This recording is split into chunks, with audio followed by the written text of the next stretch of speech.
안녕하세요. 감사의 씨앗입니다. 오늘은 파닉스에 대해서 준비를 했어요. 많은 어머님들이 파닉스를 어떻게 시작하면 좋을지 또 어떻게 공부를 하면 좋을지에 대해서 궁금해 하시는 것 같아서 파닉스는 어떻게 공부하면 좋을지 제가 도움을 조금 드리도록 할게요. 우선 파닉스는 무엇을 말하는 건지 제가 위키피디아에서 또 뽑아왔거든요. 한번 들어보시겠어요? 파닉스란 단어가 가진 소리나 발음을 배우는 교수법이고요. 예를 들어서 파닉스에서는 발음 키읔 있죠. 우리나라 발음 키읔. 키읔에 해당되는 알파벳이 C, K 혹은 CK의 어떤 것으로도 쓰여진대요. 이와 같이 어떤 발음이 어떤 문자와 결합되는지를 알려주는 교수법이고요. 그리고 파닉스는 아이에게 읽는 법을 가르치기 위해서 넓게 사용되고 있는 방법인데요. 통상 5살에서 6살경 되는 아이들이 파닉스를 배우기 시작하고요. 파닉스를 이용해서 영어를 가르치려면 아이가 발음과 문자의 패턴과의 대응을 배울 필요가 있대요. 그러니까 발음이 어떻게 나는지 그리고 그 발음에 해당되는 문자가 무엇인지를 알게 되면 그때는 파닉스를 배울 수 있다는 말인 것 같아요. 그래서 영어를 처음 접하는 아동에게 유익한 교수법이다라고 나와 있거든요. 그런데 제가 한국에서는 어떻게 한국어 파닉스를 배우는지를 생각을 해봤어요. 우리는 보통 엄마라는 말을 배우고 그 엄마라는 소리가 어떤 문자에 적용이 되는지를 알게 되기까지 한 5살, 빠르면 5살에서 6, 7살 정도에는 한글 공부를 하는 것 같아요. 그러면 아이가 태어나서 계속 한국말 소리를 듣고 노출되는 시간이 한 5년에서 6년 정도 되고 길면 7년까지 그렇게 계속 엄마라는 말을 들려주고 그리고 그 엄마라는 음가에 해당되는 문자를 가르쳐주기까지 7년 넉넉 잡아서 7년 정도가 걸린다는 얘기인데 그러면 아이가 문자를 어느 정도 인지를 하고 있어야 된다는 얘기잖아요. 영어 알파벳을 A부터 Z까지 안다고 해서 그 영어를 다 안다고 할 수는 없잖아요. 그러니까 cat 같은 경우에도 C, A, T, C에 해당되는 소리가 무엇인지 A에 해당되는 소리가 무엇인지 T에 해당되는 소리가 무엇인지를 알고 있어야 cat, cat 라고 얘기를 할 수 있는 것처럼 아이가 문자에 대해서 알파벳을 알고 있다고 해도 그 각각의 문자를 쪼개서 눈으로 구분할 수 있는 인지력이 있기까지는 파닉스를 배우는 건 조금 힘들지 않을까라는 생각이 들어요. 그런데 어머님들은 아이들이 영어를 가르칠 때 아이가 영어를 빨리 읽으면 아이가 영어를 빨리 깨쳤구나, 빨리 읽을 수 있구나 라는 아웃풋이 나온다고 생각을 하고 되게 좋아들 하시고 그리고 그런 어머님들의 요구사항에 의해서 학원이나 아니면 영어 유치원에서도 파닉스를 학습식으로 해서 단순히 규칙만 배열을 해서 C, AT, B, AT, PAT 이렇게 해서 패턴 드릴로 연습을 하는 경우들이 종종 있더라고요. 그렇게 패턴 드릴로 익힌다면 단순한 학습으로 아이가 인지를 하기 때문에 파닉스를 처음 배울 때 이건 조금 힘들다라는 생각을 하는 아이들도 있을 것 같아요. 물론 그거를 빨리 받아들여서 어느 문장이나 어느 단어나 적용을 하는 아이들도 있겠지만 파닉스라는 게 규칙이기 때문에 항상 모든 규칙에는 예외가 따르잖아요. 그런 예외들까지도 다 외우기에는 어른들도 너무 힘들고 아이도 힘들어요. 그래서 제가 권하는 방법은 책을 많이 읽으면서 그 책의 소리를 듣고 엄마가 읽어주든 CD가 읽어주든 아니면 DVD를 보고 그 소리를 외우든 어쨌든 노출되는 소리를 처음에 많이 극대화시켜주기를 권해드려요. 왜냐하면 소리를 아이가 먼저 인지를 해야 그 소리에 해당되는 문자를 찾아볼 수 있거든요. CD로는 아이가 속도를 조절하거나 아니면 모르는 단어를 다시 들어보거나 하기가 조금 어려운 경우가 있잖아요. 그럴 때 엄마가 읽어주면 엄마가 읽어주는 속도를 조절한다거나 아니면 엄마 이걸 어떻게 읽어야 돼? 다시 읽어줘 라고 얘기를 하는 경우도 있기 때문에 아이가 잘 못 들었을 경우에는 엄마가 천천히 속도에 맞춰서 다시 한 번 더 읽어주고 그리고 그 단어가 포함되어 있는 문장도 다시 한 번 더 읽어주면서 계속적으로 반복을 할 수 있기 때문에 책을 우선 읽어주는 걸 저는 강추드려요. 지금까지 책을 많이 읽어야 된다고 말씀을 드렸었는데요. 책을 읽어주는 것의 순기능의 하나가 파닉스를 굳이 시간을 들이지 않고 그렇게 패턴 드릴로 해서 규칙을 익히지 않아도 아이가 문자를 보고 스스로 익혀나가는 활동을 하면서 다른 단어가 나왔을 때도 배웠었던, 그러니까 책을 보면서 익혔었던 패턴을 자기가 활용을 할 수 있다는 것. 그게 가장 큰 장점인 것 같아요. 그래서 많은 어머님들이 영어를 처음 시작했을 때 파닉스를 알면 아이가 영어를 빨리 읽어서 그렇게 진도를 빨리 나갈 수 있지 않을까라는 말씀들을 많이 하시고요. 그리고 저랑 상담할 때 질문을 주신 어머님들 중에 아이가 알파벳을 모르는데, 그러니까 파닉스를 아직 모르는 거죠. 알파벳도 모르고 파닉스도 모르는데 영어 책을 읽어주는 게 효과가 있을까요? 라고 물어보시는 어머님이 있으셨어요. 물론 그렇게 생각하실 수도 있을 것 같아요. 문자를 알고 소리를 들으면 아이가 훨씬 더 받아들이는 게 빨라지겠죠. 그런데 아까도 말씀드렸다시피 아이들은 소리를 많이 들어야 그 소리에 맞는 글자를 찾아 읽어요.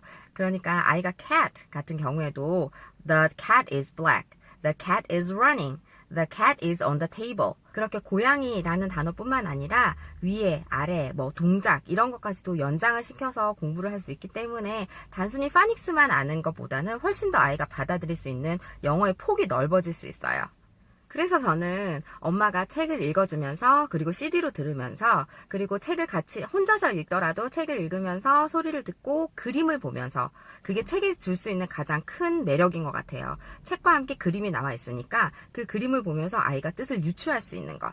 그게 가장 큰 매력인데, 그 매력을 가장 극대화시켜서 교육시킬 수 있는 게 파닉스라고 생각하거든요. 그러니까 그 파닉스라는 규칙, 단순한 규칙이 아니라 이 문장이 가지고 있는, 이 이야기가 가지고 있는 뜻, 숨은 뜻까지도 이해하는 것. 그게 우리가 아이들에게 언어로서 영어를 가르치는 목적이기 때문에 단순히 파닉스를 안다, 모른다라고 아이의 영어 실력을 판단하기보다는 아이가 영어를 읽고 이 문장을 활용할 수 있는지, 그리고 듣는 문장을 잘 이해했는지, 아이가 영어로 대화를 할 때 이 들었었던 문장을 바탕으로 문장을 확장시켜 갈 수 있는지, 그런 것들을 중점적으로 본다면 파닉스라는 기술을 단지 익히기보다는 그 파닉스라는 것 바탕에 내가 무엇을 더 얹어줄 수 있을 것인가, 아니면 아이가 더 소화를 잘 할 수 있도록 어떤 것들을 넣어줄 수 있을 것인가를 생각을 해본다면 동화책을 읽어주는 것, 그러니까 책을 읽어주는 게 가장 큰 best way인 것 같아요. 가장 좋은 방법인 것 같아요. 엄마가 읽어줄 수 없는 경우를 대비해서 CD라는 게 있잖아요. 그러니까 CD를 많이 들려주시고 엄마도 많이 읽어주시고, 다만 CD에서는 아이의 속도에 맞춰서 읽어준다거나 아니면 아이가 잘 몰랐었던 단어나 문장을 다시 한번 읽어주는 기능은 없기 때문에 그런 기능이 탑재되어 있는 엄마가 아이의 반응 속도를 보면서, 아니면 아이가 조금 더 읽고 싶어 하는 부분이 있을 수도 있어요. 이해가 잘 안 된다거나 아니면 그 책을 보면서, 그림을 보면서 이런 부분은 이렇게 됐구나라는 걸 이해하기까지 시간이 좀 오래 걸리는 페이지가 있을 수 있거든요. 그런 것들은 조금 기다려주고 엄마가 조금씩 건드려주고, 요런 거는 이래서 이런가 봐, 이거는 왜 이랬을까라는 거를 조금씩 같이 반응을 해주고, 그리고 이런 거는 한번 짚어줘야겠다 싶은 거는 엄마가 강조도 한번 해주고, 이러면서 서로 상호작용을 하면서 책을 읽는다면 파닉스뿐만 아니라 그 문장에 대한 이해력까지도 넓힐 수 있기 때문에 단순히 어떻게 읽는지에 대해서 중점을 두기보다는 이 아이가 큰 틀에서의 이야기를 잘 이해하고 있는지를 생각해 주시면서 영어책을 읽어주시면 파닉스는 저절로 따라오게 되는 선물 같은 게 아닌가라는 생각이 들어요. 아까도 말씀드렸다시피 영어를 읽어내는 것과 이해하는 것은 분명한 차이가 있어요. 아이가 읽을 줄 안다고 그 문장을 이해하는 건 아니거든요. 그러니까 그 문장을 이해시키기 위해서는 배경 지식도 있어야 하고, 전후 과정에 대한 파악도 있어야 되고, 아이가 어느 정도 이야기의 흐름을 잡아낼 수 있는 힘이 있어야 되기 때문에 그런 힘을 길러주려면 한국어 책도 많이 읽어주시고 영어 책도 많이 읽어주는 게 중요해요. 어머님들이 영어책을 읽어주는 것만큼 한국어 책을 많이 읽어주지를 못하는 경우도 있으시더라고요. 영어에 몰입해서 하다 보면 그만큼 노출되는 시간이 많고 양이 많으니까 영어에 대한 발전 속도가 빠르다고 생각하실 수는 있어요. 그런데 한국어 속도가 또래에 비해서 늦거나 아니면 읽고 있는 영어책에 비해서 늦을 경우, 그런 경우는 아이들이 영어를 그대로 흡수하지 못하고 튕겨내는 경우도 많이 있거든요. 그러니까 예를 들어서 균형이라는 단어를 알게 되는 경우, 그러니까 그림책을 보고 balance라는 거는 알았어요. 영어로 어떻게 하는지는 알았는데 이 밸런스를 어떻게 활용해야 될지에 대한 문제는 또 다른 문제거든요. 그러니까 한국어와 영어가 같이 자랄 수 있는 환경을 만들어주는 게 중요해요. 우리 아이가 지금 영어를 배우고 있는 환경이 한국에서 영어를 배우고 있는 거잖아요.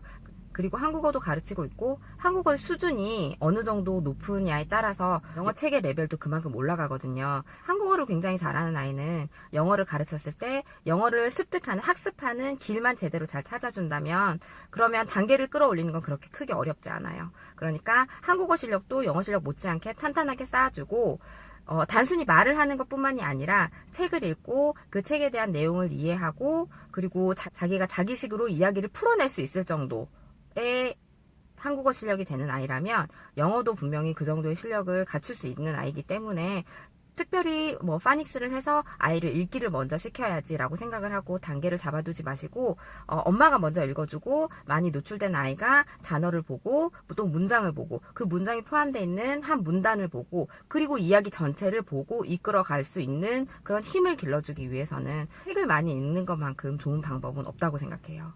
그리고 책을 잘 읽어주는 요령은 아이가 단어를 맞게 읽고 틀리게 읽고 발음이 맞고 틀리고가 아니라 그 이야기가 포함하고 있는 내용을 잘 이해하고 있는지가 가장 중요하잖아요. 그러니까 그림을 보고도 엄마랑 많은 이야기를 나눌 수 있고 그림뿐만이 아니라 이 주인공의 심리 상태나 아니면 주인공이 처해 있는 환경에 대해서도 얘기를 나눠주면 아이가 배경 지식을 쌓고 문화를 익히는 데 있어서 제일 좋은 방법이라고 생각해요.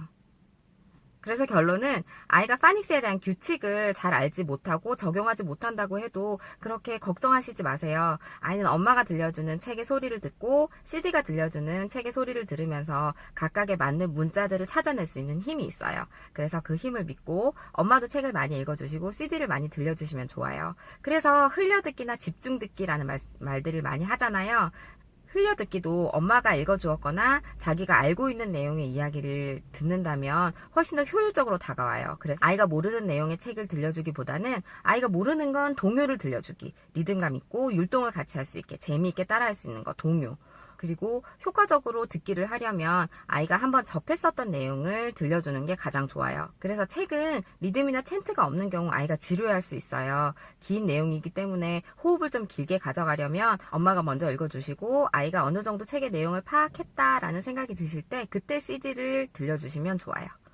물론 짧은 주요 단어가 있어요. 그 책에서 중심적으로 몇 번이나 반복해서 나오는 그런 중심 단어들은 어떻게 읽는지 엄마가 규칙을 한번 설명해 주시는 건 좋아요. 다만 제가 말씀드리는 건 그 규칙만 외우게 하는 건 그런 파닉스 교육은 아이도 힘들고 엄마도 힘들고 그리고 그런 규칙을 배웠다고 해서 그 규칙에 해당되는 모든 단어들을 읽어낼 수 없기 때문에 그런 규칙들을 세세하게 말하기보다는 그 시간에 아이와 스토리도 있고 엄마와 대화도 나눌 수 있는 책을 읽고 그림을 보면서 아이에게 영어를 접하게 하면 훨씬 아이들이 재미있게 영어를 공부할 수 있을 거라고 생각해요. 자, 그러면 다음 시간에는 시퀀스 텔링으로 올 거고요. 시퀀스 텔링에 대한 조언이나 아니면 이런 부분이 궁금해요 라는 궁금점 블로그나 아래 댓글에 남겨주세요. 감사합니다. 감사의 씨앗이었습니다.